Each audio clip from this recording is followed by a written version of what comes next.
Kyra from KyraWilliamsFitness.com, and today we are doing a high plank tripod.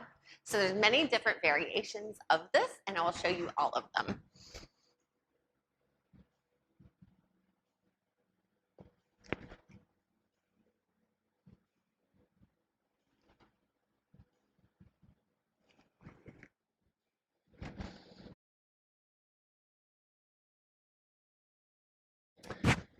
So let's talk about our high plank first. We want our fingers spread. This is going to create a good base for us to help us balance.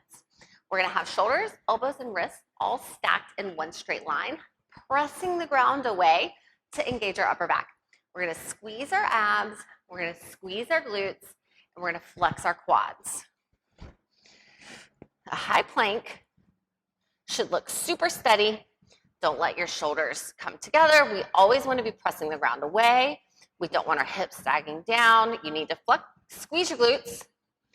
And we don't want our butt up in the air either to take the weight out of our shoulders. So from here, once we're in our solid high plank, we can bring a leg up. Don't let it just like hang. We want to keep it super engaged, squeezing through our glutes. We can bring an arm up. This is going to require us to shift more so onto the other arm, other leg, any of those variations. But don't worry, because I will tell you exactly what to do if you are signed up for online personal training. So join at KyraWilliamsFitness.com.